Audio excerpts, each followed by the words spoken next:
I'm Sabrina, and I'm 28 years old. 3 hours ago, I stood in an empty wedding venue staring at 200 vacant chairs while my own mother smugly informed me that nobody wanted to come anyway. She'd canceled every single vendor the night before my wedding, and I was standing there in my $1,000 dress feeling like the world's most expensive fool. Where are you watching from today? Drop your location in the comments below and hit that like and subscribe button if you've ever felt completely betrayed by the people who were supposed to love you most. You'll definitely want to stick around for what happened next. Let me back up 8 months to when this disaster started brewing. I was living my best life in downtown Portland, working as a marketing manager, and actually enjoying being single for the first time in years. That's when I met David at Powell's Books. He was reading Hemingway in the philosophy section, which should have been my first clue that he wasn't your average guy. David dressed like he shopped exclusively at Target. Jeans, basic button-downs, and a watch that looked like it came from a gas station. He drove a Honda Civic that was older than some of my interns and lived in a modest apartment that screamed, struggling professional trying to make rent. When I brought him home for the mandatory Sunday family dinner, my mother's reaction was, well, let's just say I've seen people look more enthusiastic about root canals. What does he do again? Mom asked after David left, like he was some fascinating specimen she couldn't quite classify. Investment consulting, I replied, which was technically true. David just happened to leave out the tiny detail that he owned the consulting firm. See, here's where it gets interesting. David had learned early in life that money turned people into completely different versions of themselves. His college girlfriend had literally dumped him the day she found out about his family's wealth, claiming she couldn't handle the pressure of dating someone rich. So, my brilliant boyfriend had developed what he called the ordinary guy test. He'd present himself as middle class and see how people treated him. It was like a social experiment. Except the lab rats were my family, and they were failing spectacularly. He seems very nice, Mom said in the same tone she'd used to describe a pleasant but forgettable acquaintance. Nice doesn't pay for a mortgage, sweetheart, Dad added, not even bothering to look up from his newspaper. What are his real prospects?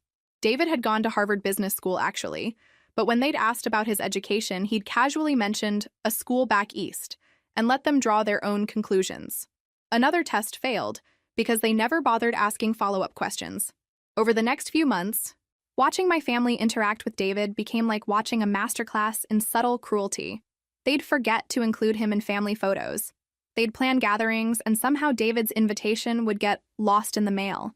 When he brought expensive wine to dinner, and trust me, it was expensive, Dad would make comments about trying to impress people with fancy labels. The worst part was how they started treating me. Suddenly, I was making questionable life choices and settling for someone beneath my potential. My own mother began introducing me to random men at church, the grocery store, and family barbecues. "This is Dr. Patterson's son," she'd say, practically shoving me at some bewildered stranger. "He's a cardiologist." I started declining family events because, honestly, I was tired of watching the man I loved get treated like he wasn't worth the air he breathed. But I had no idea this was just the beginning of their campaign to destroy my happiness. Life was so much better when it was just David and me. We'd spend weekends exploring Oregon's coast, talking about books and planning little adventures. He never complained about my family's behavior, but I could see it hurt him. "They don't even know me," he said one evening as we watched the sunset from my balcony. "That's their loss," I replied, having no idea just how massive their loss would turn out to be. "Maybe I should tell them the truth about my situation," he suggested occasionally. "What truth?" I'd ask, because as far as I knew, David was exactly who he appeared to be. A kind, intelligent man who made decent money and treated me like a queen. But David had a secret that would change everything. And my family was about to push him far enough to reveal it. The announcement that would reshape our family dynamics came during Sunday dinner at my parents' house. Marcus, my older brother, and the undisputed golden child, cleared his throat importantly. "Victoria and I have something to tell everyone," he said, reaching for his girlfriend's perfectly manicured hand. Victoria Whitmore smiled nervously. Her family owned 3 private hospitals across the Pacific Northwest, drove matching BMWs, and belonged to the kind of country club where people discussed their yacht maintenance over cocktails. "We're engaged," Marcus announced. The explosion of excitement was immediate and deafening. Mom actually squealed. "Yes," squealed, and Dad stood up to shake Marcus's hand like he'd just negotiated world peace. "When's the wedding?" Mom demanded, already mentally planning what was clearly going to be the social event of the decade. "Next summer," Victoria said. "Nothing too elaborate. Maybe 200 guests." Right, because when you're rich, 200 people counts as intimate. We'll spare no expense, Dad declared, puffing up like a peacock. The Whitmores deserve the best celebration we can provide. I watched this unfold while David squeezed my hand under the table. My parents were already calculating the social capital they'd gain from this union. Marcus had finally done something that made them proud, and they were going to milk every drop of prestige from it. "What about you, Sabrina?" Victoria asked kindly. She'd always been gracious to me, which made her the most likable person at this table by default. "Any wedding plans in your future?" The silence that followed could have powered a small city. Mom's smile became strained. Dad suddenly found his mashed potatoes fascinating. "Oh, Sabrina's not quite ready for that step," Mom said quickly, like I was an unpredictable toddler who might say something embarrassing. "Actually," I said, because apparently I enjoy emotional self-harm, "David and I have been talking about it." This wasn't entirely true, but I was tired of being dismissed like my relationship was some cute phase I'd eventually outgrow. David looked surprised, but played along beautifully. "We have been discussing our future together." You could have heard a pin drop in the next county. Victoria clapped excitedly, her parents nodded approvingly, and my parents looked like they'd just watched their retirement savings evaporate. "How wonderful," Mrs. Whitmore said warmly. "David, remind me what you do for work." "Investment consulting," David replied smoothly. "Lovely," she said, though I could see her trying to figure out exactly what that meant in terms of wedding budget planning. After dinner, Marcus cornered me in the driveway like some sort of family intervention specialist. "What are you doing, Sabrina?" "Having a conversation with my future sister-in-law, apparently." "I mean this whole wedding talk situation. You're not seriously considering marrying that guy, are you?" I stared at my brother, wondering when he'd transformed from the person who used to defend me against playground bullies into someone who measured human worth by credit scores. Why wouldn't I marry him? Come on. He's obviously not in our league. Our league? I laughed, but it came out bitter. "Marcus, when exactly did we become people who have leagues? Look, Victoria's family has connections. They move in circles that can benefit Dad's business. This David guy," he shrugged dismissively. "What does he bring to the table? He makes me happy. That's not enough in the real world."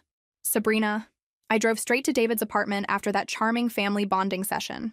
When he opened the door, I burst into the kind of tears that make you question your waterproof mascara choices. "What happened?" he asked, pulling me inside. I told him everything. How my family saw him as socially inferior. How they were embarrassed by our relationship. How they'd apparently prefer I die alone than marry someone they considered unsuitable. David listened without interrupting, occasionally handing me tissues that I definitely needed. "Do you want to break up?" he asked when I finished my sob fest. "What? No, why would you think that?" "Because this is difficult, Sabrina. Being with someone whose family actively dislikes you. It might be easier if you found someone they approved of." I looked at this man who'd shown me nothing but kindness for 6 months, who remembered that I liked extra foam in my latte and always offered to carry my groceries, who'd never once made me feel like I wasn't enough. "I don't want easy," I said. "I want you." "Good," he smiled. "Because I want you too. Complicated family and all." That night, curled up on his couch watching terrible romantic comedies, I decided my family could approve or disapprove all they wanted. I was done letting their opinions control my happiness. I just had no idea they were planning to take matters into their own hands. Planning Marcus and Victoria's wedding became my mother's full-time obsession and my personal nightmare. Every family gathering turned into a detailed discussion of flower arrangements, seating charts, and menu selections that would properly impress Portland's social elite. "The flowers alone will cost $18,000, Mom announced at Sunday dinner, practically vibrating with excitement. "But Victoria has such exquisite taste. $18,000. For flowers. That would die in a week." "That's a lot of money for something temporary," I said, trying to keep my voice neutral. "It's an investment, sweetheart," Dad explained.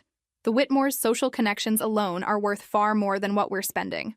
David raised an eyebrow but stayed silent. He'd become an expert at invisible attendance during family meals. "When Sabrina gets married," Mom continued with the casual cruelty she'd perfected, "I'm sure she'll want something much more practical. Won't you, dear?" The word practical came out like she was saying disappointing, but trying to be polite about it.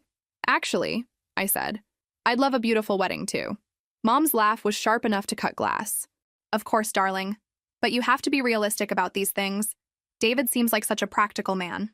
She said practical the way other people might say broke. Have you ever experienced that moment where someone's casual cruelty just hits you wrong? That was this conversation for me. My own mother was basically telling me I didn't deserve the same celebration she was planning for my brother because my boyfriend drove a Honda. That evening, David and I walked through Laurelhurst Park, one of those perfect Portland evenings where the air smelled like roses and the light made everything look magical. They think you can't afford to give me a nice wedding, I said finally. I know. Doesn't that bother you? David was quiet for a moment, throwing a stick for someone's escaped golden retriever. Would it change anything if they knew the truth about my financial situation? What do you mean? Would their approval mean anything if it was only based on money? I thought about this while the dog returned with his stick and approximately half the park's dirt collection. No, I admitted. I guess it wouldn't. Then let them think what they want. The people who matter will love us regardless of what they assume I can or can't afford. It was good advice, but I was still naive enough to think casual dismissal was the worst my family had to offer. 2 weeks later, Victoria asked me to be a bridesmaid.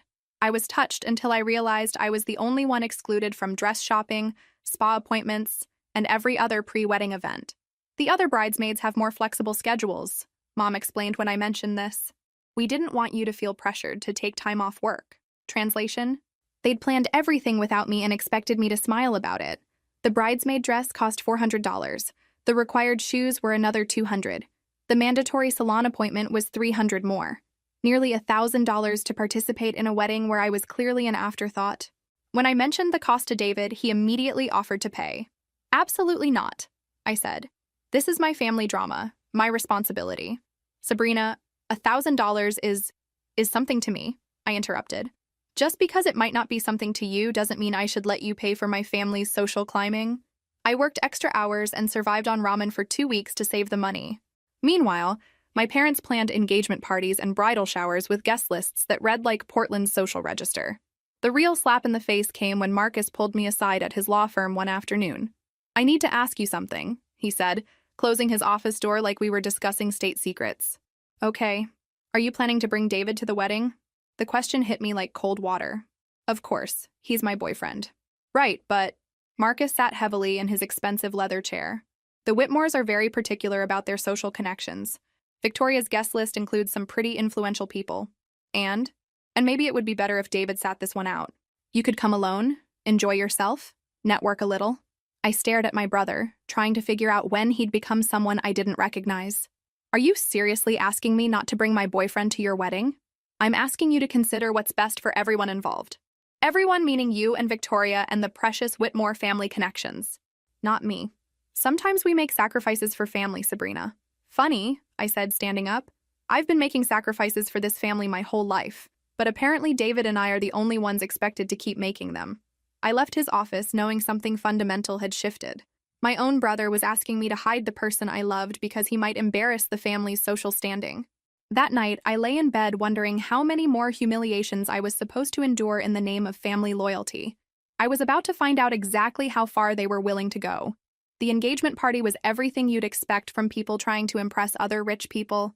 It was held at the most exclusive country club in Portland, complete with manicured lawns, servers in white gloves, and champagne that cost more per bottle than most people's car payments.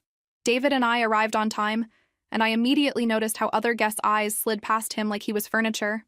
At events like this, people can spot an outsider from across a room. His department store suit and gas station watch marked him as someone who clearly didn't belong. Sabrina! Victoria glided over in a dress that probably cost more than my monthly rent. You look absolutely lovely. David, wonderful to see you. She was genuinely warm, but I caught Mrs. Whitmore's expression over Victoria's shoulder.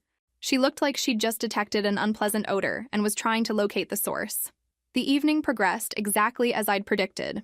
David and I stood at the edge of conversations, included, but not welcomed.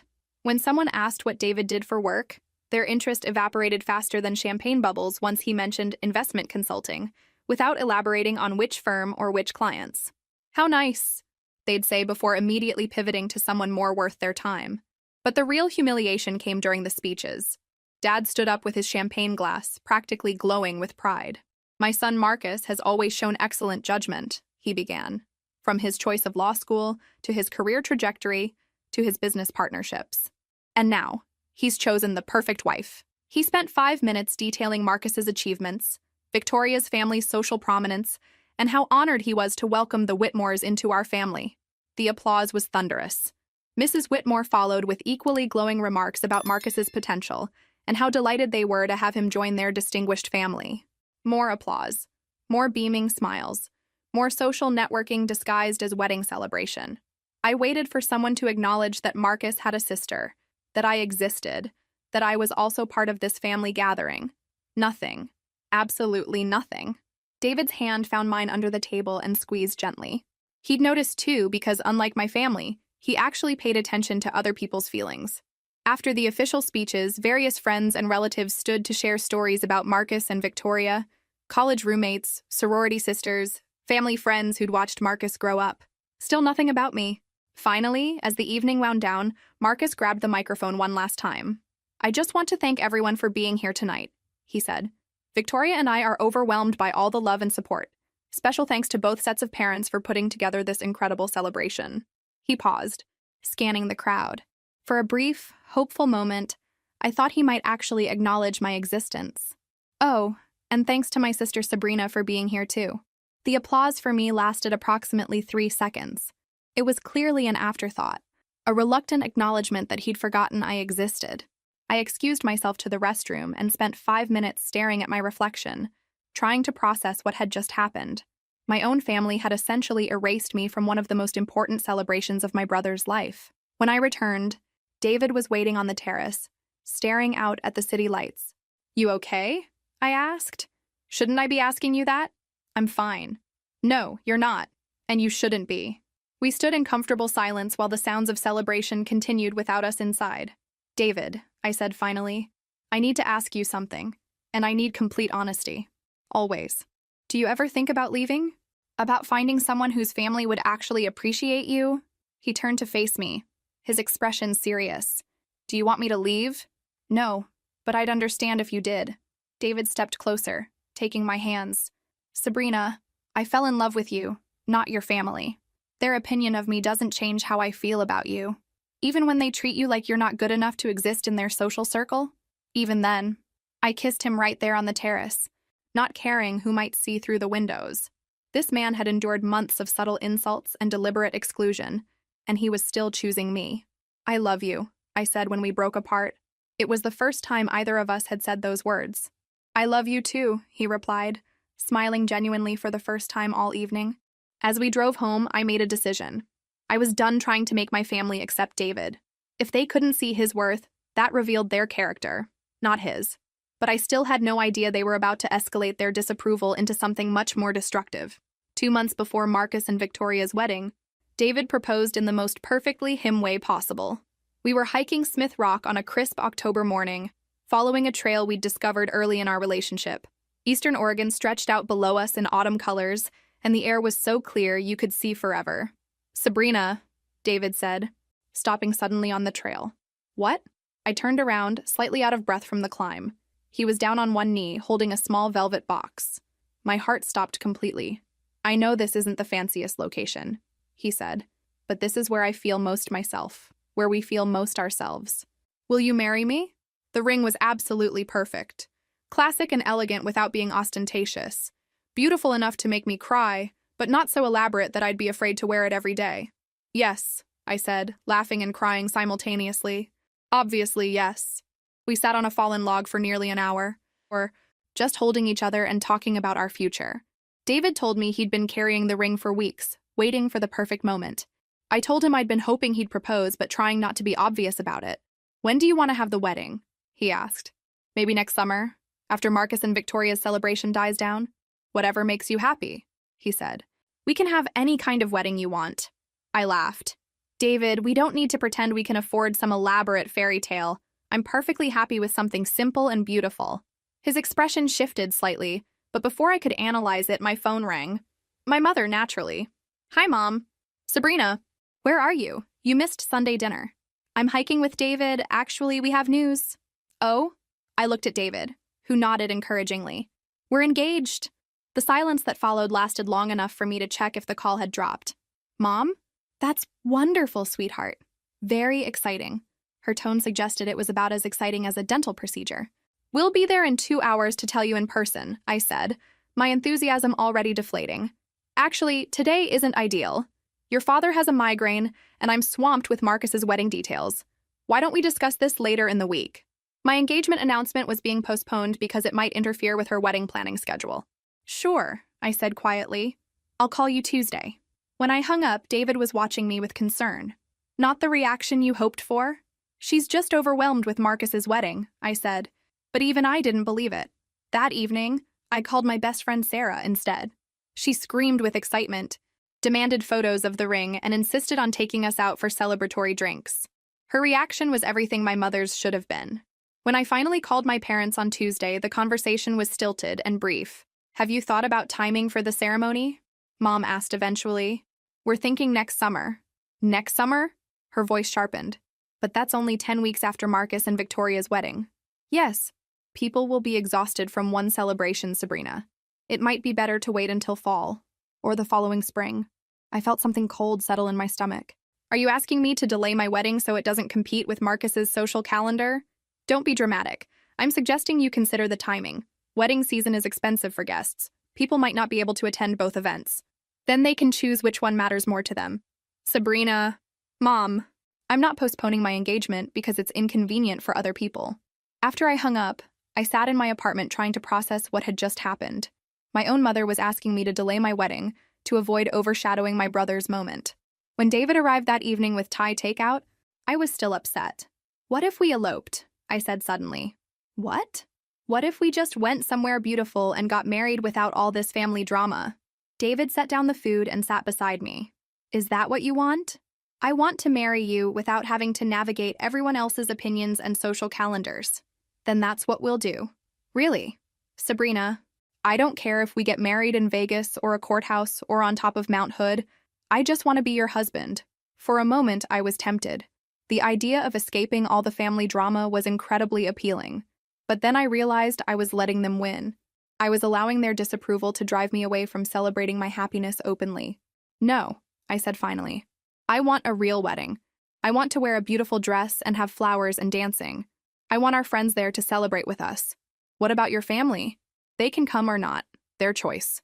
Whatever you decide, I'm with you. That night, we started planning our wedding. Not the wedding my family thought we should have, but the wedding we wanted. Something beautiful that reflected who we were as a couple. I had no idea my family was making much more destructive plans of their own. Marcus and Victoria's wedding preparations reached fever pitch as spring turned to summer. Every conversation, every family gathering, every phone call revolved around seating arrangements, menu tastings, and the social implications of flower choice. Meanwhile, David and I quietly planned our own celebration. We found a gorgeous venue overlooking the Columbia River, booked a photographer whose portfolio made us both cry happy tears, and chose a menu that included all our favorite foods. Everything was smaller and more intimate than Marcus's production, but it felt authentic to us. I never thought I'd care about napkin colors, David said one Saturday as we finalized details. I never thought I'd marry someone who secretly judged napkin colors, I replied, adjusting the sample centerpiece we'd borrowed. Did I mention these are very nice napkins? You did not just critique our napkins. I would never critique napkins. I was complimenting their napkinness. This was us at our best finding humor in wedding planning stress while my family treated David like he was invisible. The breaking point came 3 weeks before Marcus's wedding, during what was supposed to be a casual family dinner. I ran into Margaret Walsh at the salon today, Mom announced over her famous pot roast. She mentioned that her daughter Jennifer just got engaged to that investment banker from Seattle. How nice, I said, not really listening. Apparently, he bought her a ring from Cartier, 4 carats, and they're planning a destination wedding in Tuscany. I nodded politely, cutting my meat into smaller pieces to avoid making eye contact.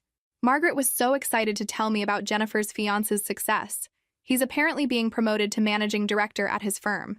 Something in her tone made me look up. Okay. It got me thinking about careers and financial stability and what really matters when choosing a life partner. And there it was.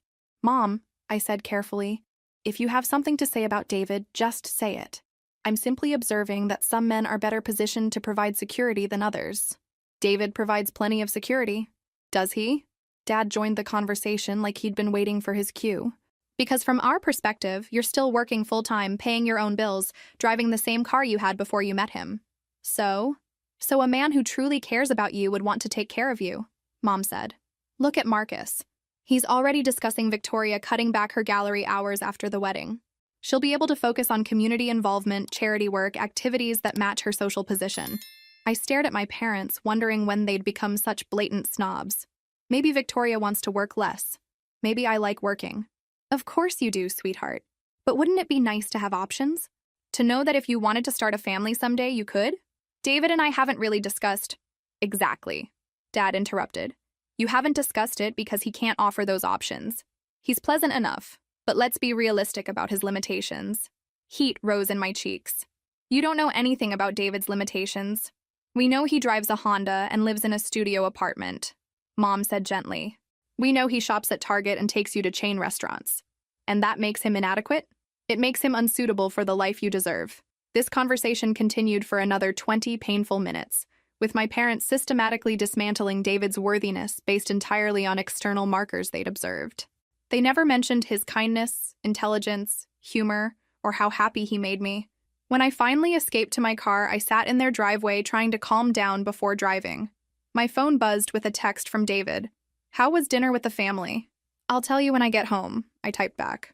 But when I got to his apartment, I found myself downplaying their actual words.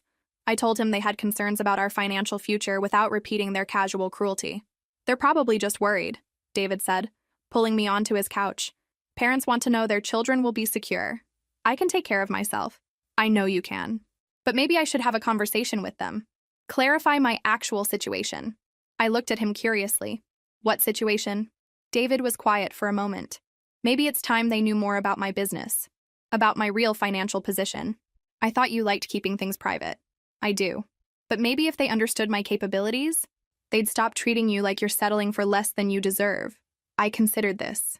Part of me was curious to see my parents' reaction, but another part resented that their approval should depend on David's bank account. Let me think about it, I said. Of course. But I never got the chance to decide, because the next morning brought a phone call that changed everything. Sabrina, Marcus said, his voice tight with stress when I answered my phone. We need to talk. Can you meet me for lunch? What's wrong? Just meet me. 12:30 at that cafe downtown, the one with the decent sandwiches. When I arrived, Marcus was already there, looking like he hadn't slept in a week. His usually perfect appearance was disheveled, and he kept checking his phone nervously. Okay, what's the crisis? I asked, sliding into the booth. I need to ask you something, and I need complete honesty. Always. How much do you actually know about David's background? The question caught me off guard. What do you mean? I mean, have you done any real research into who he is? Verified his story? Marcus, what are you talking about? He leaned forward, lowering his voice like we were discussing state secrets. Victoria's father has extensive business connections. When he heard you were engaged to someone in investment consulting, he had his people do some investigating. My blood went cold. His people?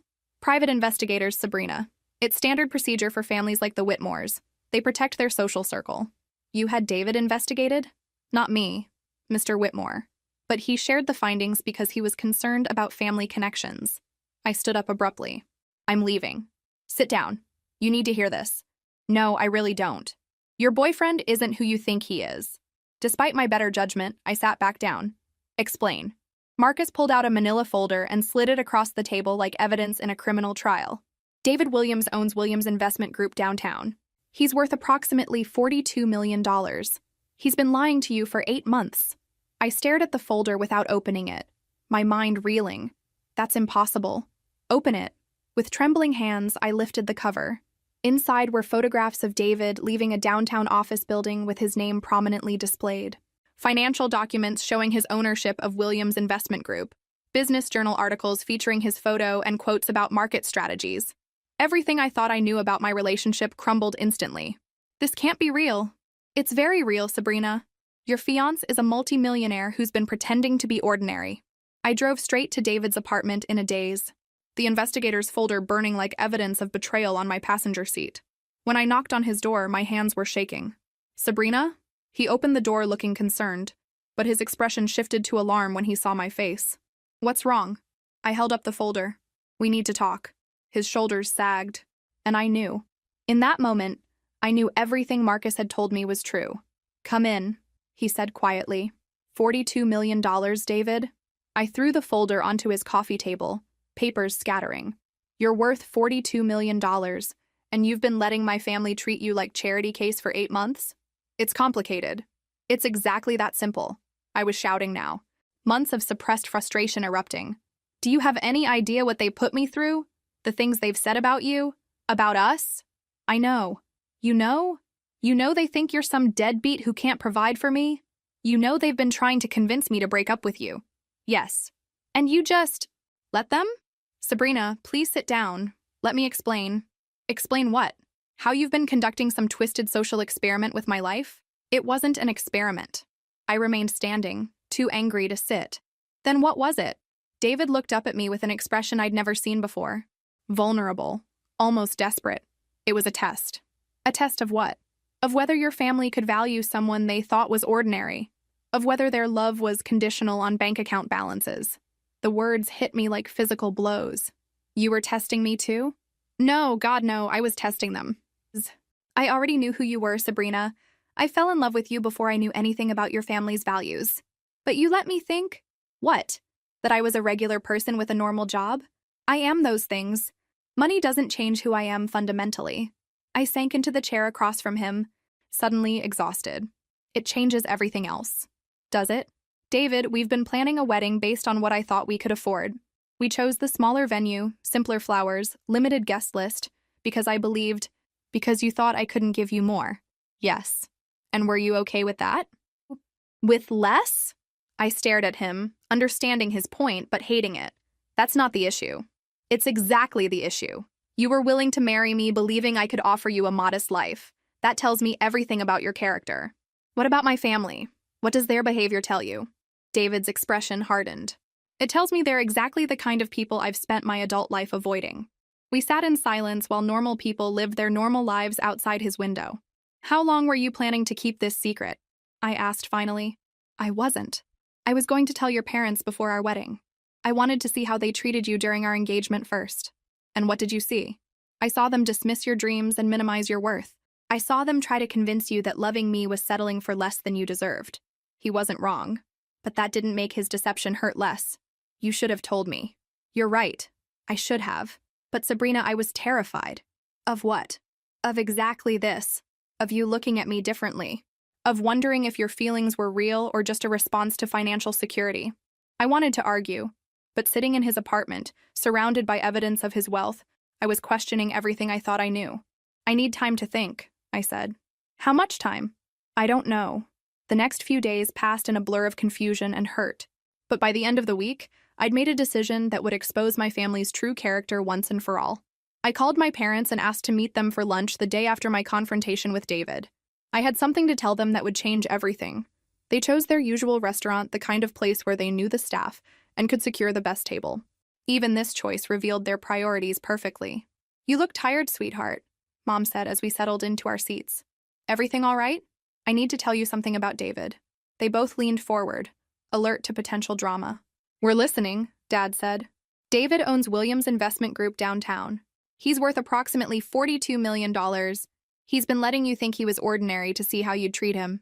The silence that followed was so complete I could hear conversations from other tables. $42 million, Mom whispered. Yes. Williams Investment Group? Dad's voice was strangled. I know that firm.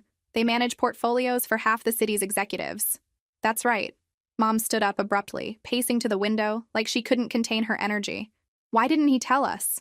Because he wanted to see your true character. And you showed him exactly who you are.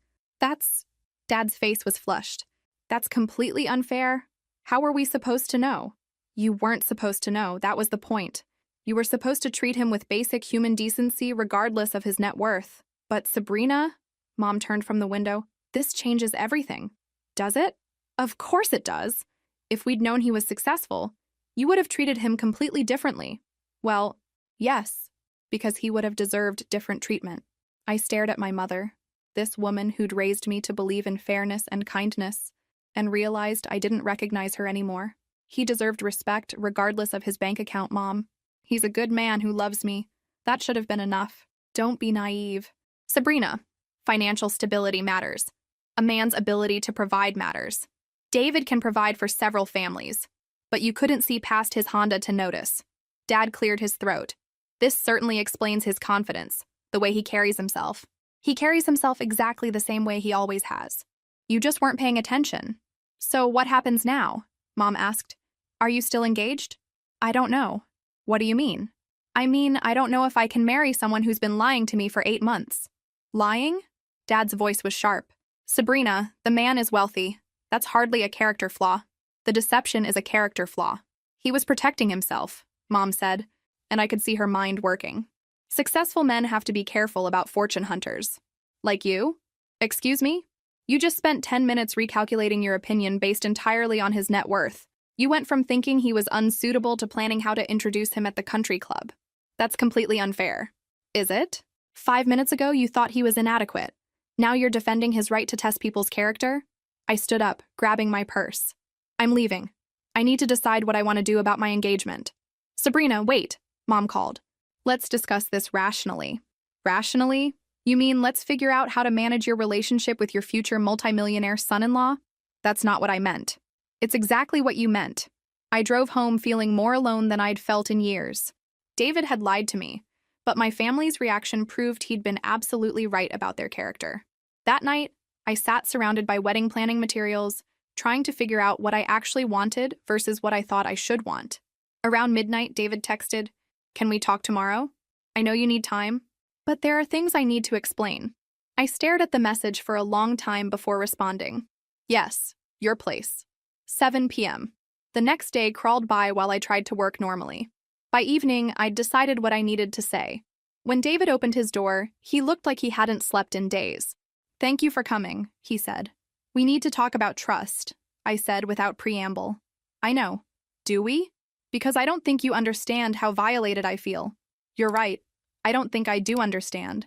For 8 months, I've been defending you to my family, fighting for our relationship, making sacrifices because I thought we were building something based on honesty. We were building something real, based on a fundamental lie, based on me being careful about who I trusted with my complete truth." I felt tears threatening. "I thought I was the person you trusted most." "You are. Then why lie to me?" David was quiet for a long moment. "Because I've been hurt before, Sabrina. Badly. And I was scared of losing you. So you chose to risk losing me through deception instead? I made a mistake. I can see that now." The tears came then, 8 months of frustration and hurt and confusion. "I don't know how to trust you anymore, David. I don't know what else you might be hiding." He stepped toward me, tears in his own eyes. "The man you fell in love with is completely real. The only thing I hid was my bank balance. Your bank balance affects everything else. Where we live, how we live, what kind of future we can build. Only if you let it." "Of course I'll let it. I'm human, David. I'm not immune to security and opportunity." "Then you understand why I was careful about revealing it." We stood in his hallway, two people who loved each other but couldn't bridge the gap that deception had created. "I need more time," I said. "How much time?" "I don't know." But even as I said it, I knew time wouldn't automatically fix broken trust. That requires work, forgiveness, and faith. The question was whether I had any of those left to give. Marcus and Victoria's wedding day arrived like a perfect storm of social anxiety and family pressure. The weather cooperated beautifully. Every flower was precisely arranged, and 200 guests assembled to witness the union of Portland's newest power couple. I stood in the bridal suite wearing my overpriced bridesmaid dress, watching Victoria transform into a vision of bridal perfection. Her gown had cost more than most people's cars, and her jewelry had been in the Whitmore family for generations. "You look absolutely stunning," I told her, and meant every word. "Thank you. I'm terrified," she said, sitting carefully to avoid wrinkling the silk. "Sabrina, can I ask you something?" "Of course. Are things okay between you and David? Your mother mentioned you'd been having some difficulties." My mother had been discussing my relationship problems with the bride on her wedding day. "Naturally. We're working through some complicated issues," I said diplomatically. "I hope you figure it out. He seems like a genuinely good man, and you deserve happiness." Victoria's kindness made my throat tight. She'd been nothing but gracious throughout this entire process, even when my family had relegated me to supporting character status. The ceremony was flawless. Flowers cascaded from every surface.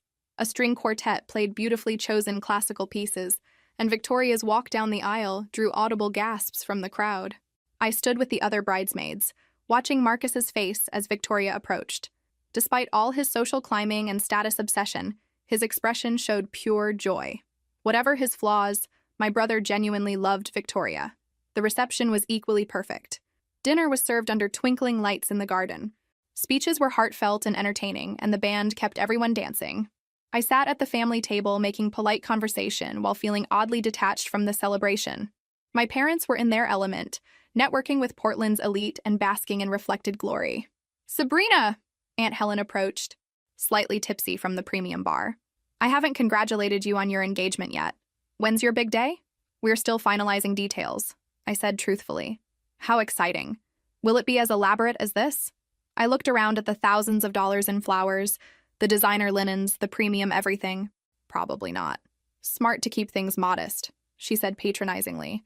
"Not everyone can afford this level of sophistication." After she moved on, I excused myself and walked to the edge of the garden where the celebration noise faded to a murmur.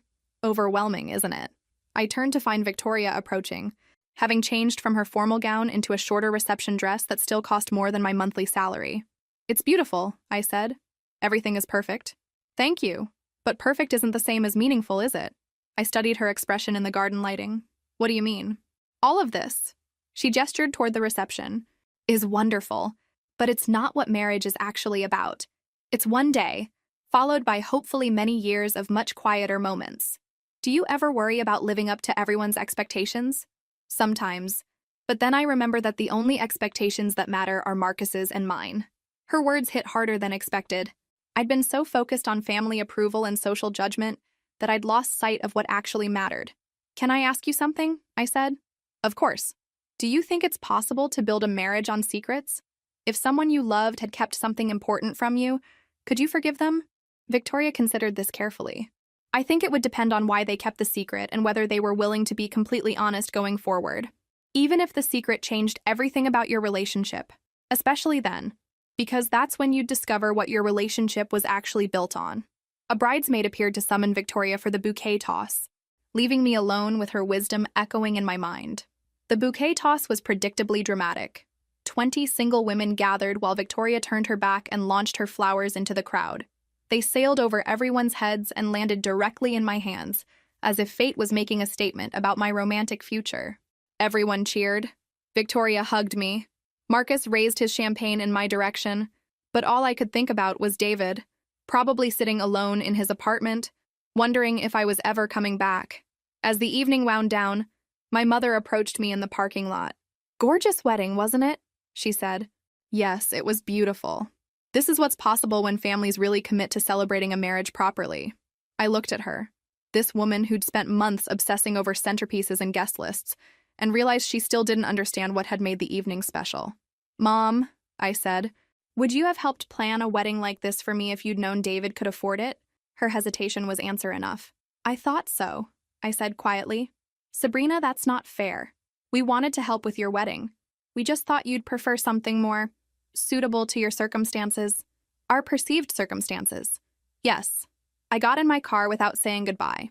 As I drove through Portland's quiet streets, I realized something important had shifted in my perspective. I was going to fight for my relationship with David, not because he was wealthy, but because Victoria was right. Our relationship was built on something more substantial than money or social approval. It was built on love, and that was worth fighting for. But first, I needed to have one final conversation with my family about their values and my boundaries. The morning after Marcus's wedding, I woke up with unusual clarity about what I needed to do.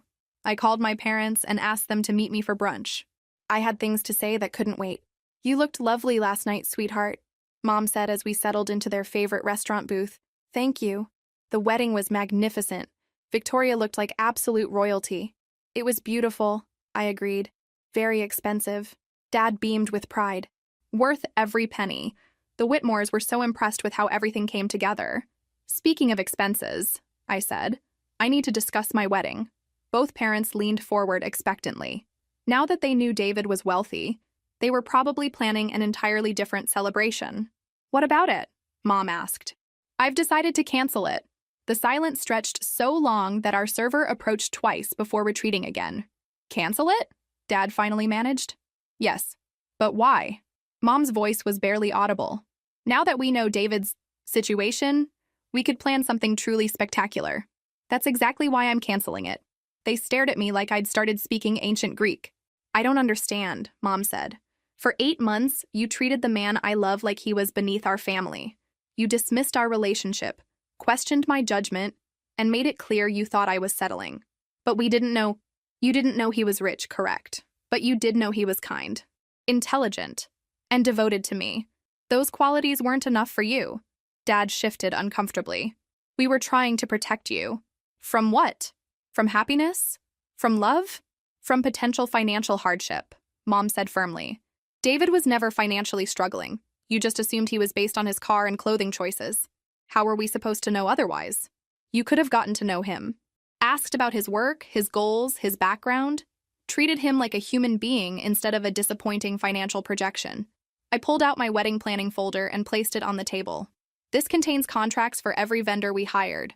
The venue, caterer, photographer, florist. Everything we chose based on what I thought we could afford. Okay, Dad said cautiously. I'm canceling all of it. Not because I don't love David, but because I refuse to celebrate our marriage with people who only approve of him because of his bank account. Mom reached toward my hand. Sabrina, please don't be hasty. We can work this out. Can we? Tell me, Mom, what would you be working out? Your sudden acceptance of a man you spent months trying to convince me to leave? We were wrong, she said quietly. About what? About David's character or about his net worth? The distinction hung between us like smoke. About David, Dad said finally. We misjudged him. Based on what new information? His kindness hasn't changed. His intelligence hasn't changed. The only thing that's different is your knowledge of his financial status. Money matters, Sabrina. Compatibility matters. Social connections matter. To whom? To successful marriages? I laughed. But there was no humor in it. Marcus and Victoria's marriage will succeed or fail based on how much they love and respect each other. All the money and connections in the world won't save them if they don't have that foundation. But those advantages don't hurt, Mom pointed out. You're right.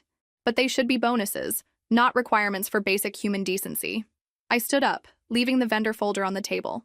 Where are you going? Dad asked. To David's apartment. To apologize for my family's behavior and see if he's still willing to marry me. What about us? Mom's voice was small. What about you? Are you cutting us out completely? I considered this seriously. I don't know yet. That depends on whether you can learn to value people for who they are rather than what they have. Of course we can. Can you? Because if David and I do get married, we're not going to pretend the last 8 months didn't happen.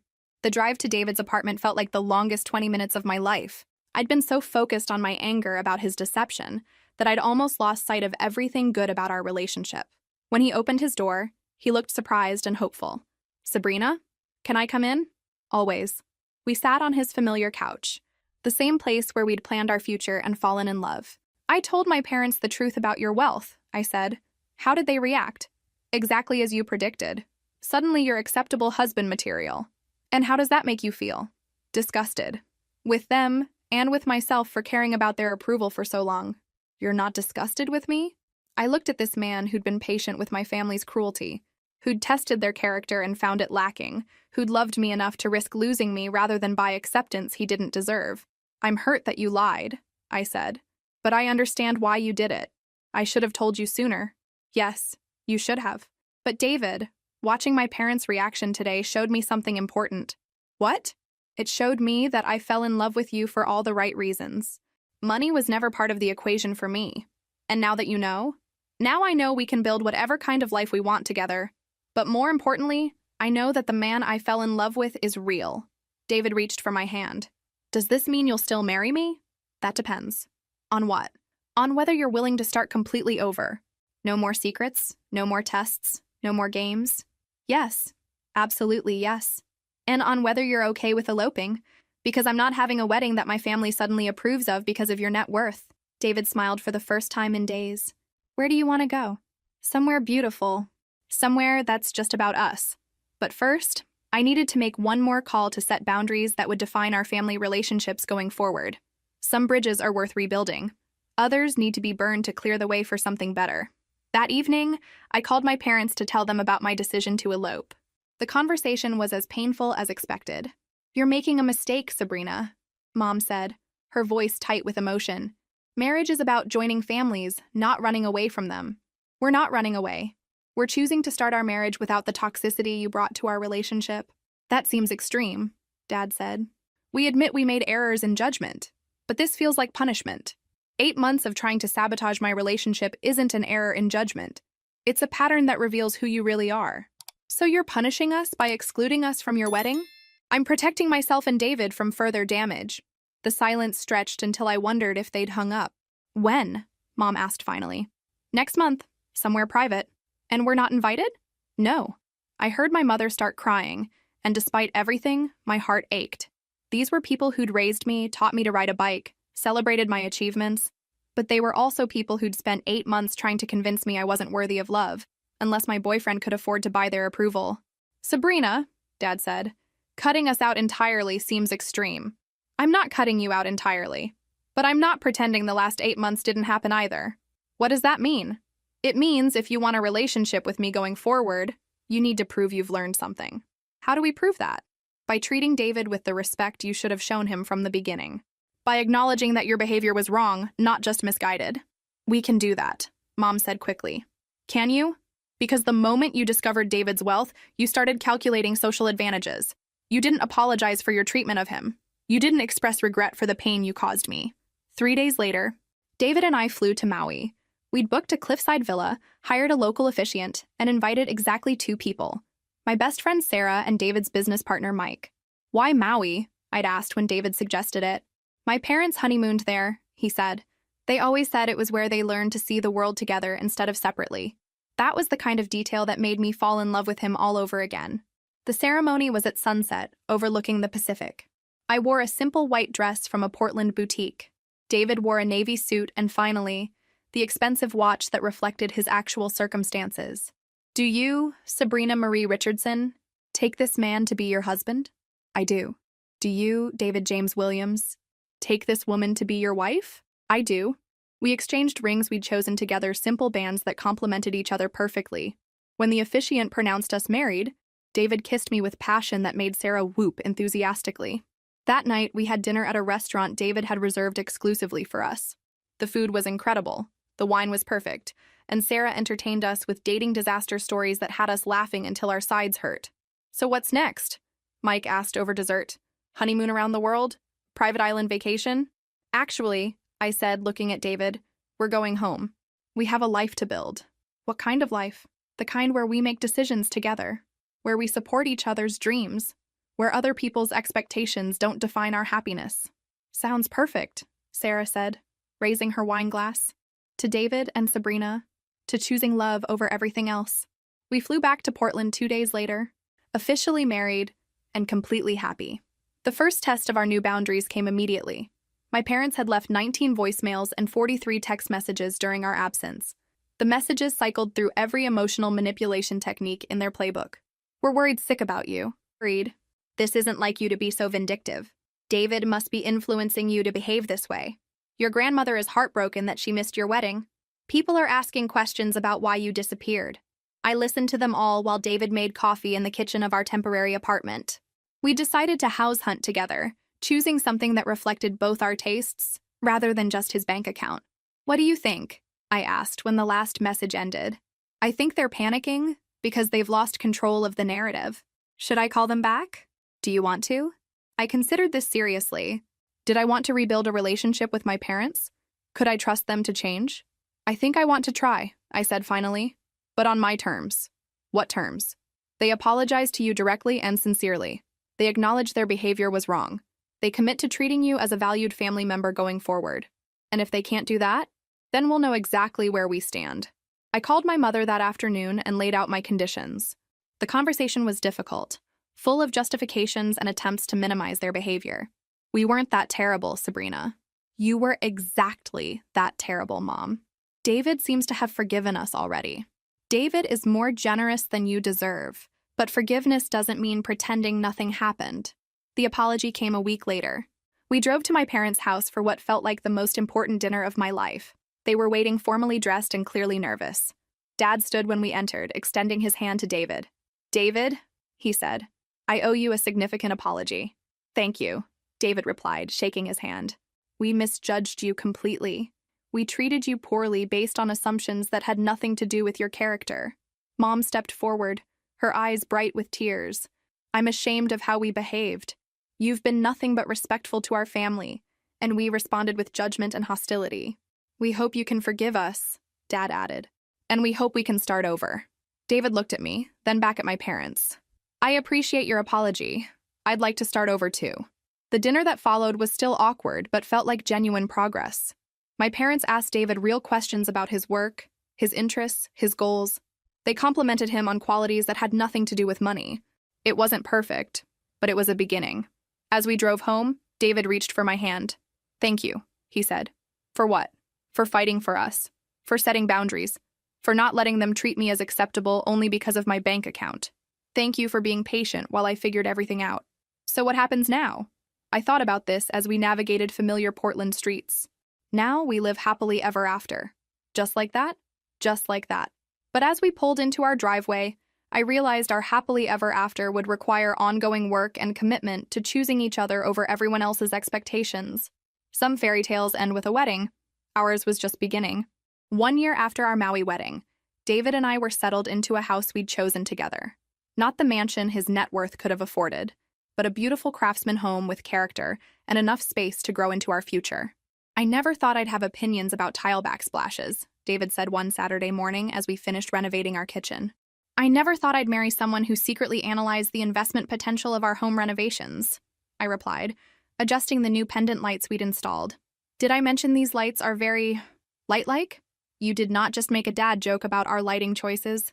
I would never joke about lighting. I was simply observing their illumination capabilities. This was us at our best finding humor in domestic decisions while building a life that reflected both our personalities. The doorbell interrupted our Saturday morning comedy routine. I opened it to find my mother standing on our porch with a covered dish and an uncertain expression. Hi, sweetheart. I brought that lasagna you used to love. Mom, this is unexpected. I was nearby and thought, well, I hoped you might have time for a visit. I looked back at David, who nodded encouragingly. Come in. She followed me into our kitchen, taking in details of our home with obvious curiosity. It's beautiful, she said, and I could tell she meant it. Very much you both. Thank you. David, she said as he joined us. How are you settling into domestic life? Very well, thank you. Can I make you some coffee? That would be lovely. As David prepared coffee, Mom and I sat at our island. The silence wasn't uncomfortable, but it carried weight of everything we were still learning to navigate. How's work? I asked. Good. Busy. Your father is talking about retirement. Really? He says he's tired of keeping up with clients who only care about quarterly profits. The irony wasn't lost on me, but I managed to keep my expression neutral. And Marcus, how's married life? They're very happy. Victoria is pregnant. This was news. Congratulations. When? Spring. They're thrilled. David returned with coffee, and Mom accepted her cup gratefully.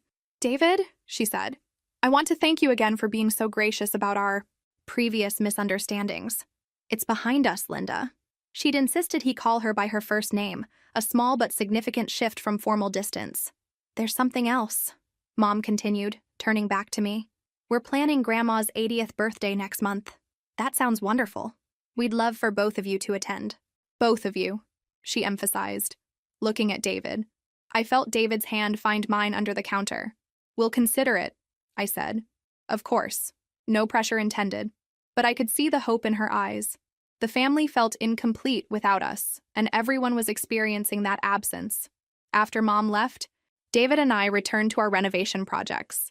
Around evening, as we sat on our back deck watching sunset, he brought up the birthday celebration.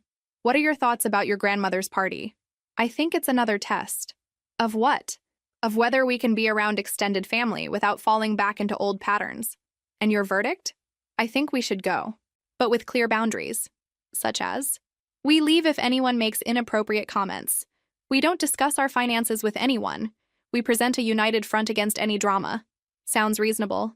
The birthday party was held at Marcus and Victoria's new house, a colonial mansion that screamed new money despite its traditional architecture. Extended family included aunts, uncles, cousins, and family friends I hadn't seen since our elopement. David and I arrived together, immediately feeling curious stares and whispered conversations. Sabrina, Aunt Helen approached with her familiar condescending smile. How wonderful to see you. David, congratulations on your marriage. Thank you, we replied in unison. I hear you've bought a lovely home. Where did you settle? This was clearly fishing for financial details. We found a neighborhood that suits us perfectly, I said without providing specifics. How nice. It must be wonderful to have options. The evening continued with relatives making increasingly obvious attempts to assess our lifestyle. Some were subtle, others less so, but everyone was clearly curious about the man who'd surprised them all. The most uncomfortable moment came during dinner when my cousin James announced his engagement. Rebecca's father owns a furniture store chain, James said proudly. He's already talking about expanding online. How exciting, my grandmother said. It's wonderful when young people have family business advantages. Absolutely, agreed Uncle Robert. Having that kind of support makes all the difference in building success. The implication was clear. Financial family backing was crucial, and David had fooled everyone about his circumstances. I felt tension building, but David continued eating calmly. Don't you agree, David? James asked directly. About the importance of family business connections? David looked up with his diplomatic expression. I think success comes from hard work, smart decisions, and treating people well. Everything else is just fortune. But surely financial advantages help, James pressed. Having any kind of advantages helps, David agreed, but they don't guarantee anything meaningful. Very true, my grandmother interjected. I've seen plenty of wealthy people waste every opportunity they were given. Later, as we helped clear dishes, Grandma pulled me aside. I owe you an apology. Dear, she said quietly. For what? For not speaking up sooner about how your parents treated David. I could see he was a good man, but I let concerns about practical matters override my better judgment. Thank you for saying that. He's proven his character many times over, but he shouldn't have had to. No, he shouldn't have. She patted my hand. You chose well, Sabrina. Not because of what he can provide, but because of who he is. On the drive home, David and I processed the evening. How do you think it went? I asked. Better than expected. Your family is genuinely trying. Even James with his pointed questions. Especially James. He was curious but not hostile. Do you think this is sustainable? Being around people who know about your wealth now? I think it'll be an ongoing process. Some people will always see money first, but the people who matter are learning to see me. And that's enough? With you beside me, it's more than enough. As we pulled into our driveway, I realized something fundamental had shifted. For the first time since this ordeal began, I felt genuinely optimistic about our future with my family. It wouldn't be perfect. There would probably always be awkward moments and occasional inappropriate comments. But there was also love, respect, and willingness to do better. I love you, I told David as we walked to our front door. I love you too. Even with my complicated family dynamics? Especially because of them. They helped me find someone worth fighting for. We'd learned that love isn't just about choosing each other once. It's about choosing each other repeatedly, through misunderstandings and revelations and family drama and awkward dinner parties. It's about building something together that's stronger than other people's opinions or expectations. And as we settled into our beautiful, imperfect life together, I knew we'd chosen exactly right. If this story resonated with you, make sure to like and subscribe for more tales of love, family drama, and the courage to choose happiness over approval. Sometimes the best fairy tale ending is the one you write yourself.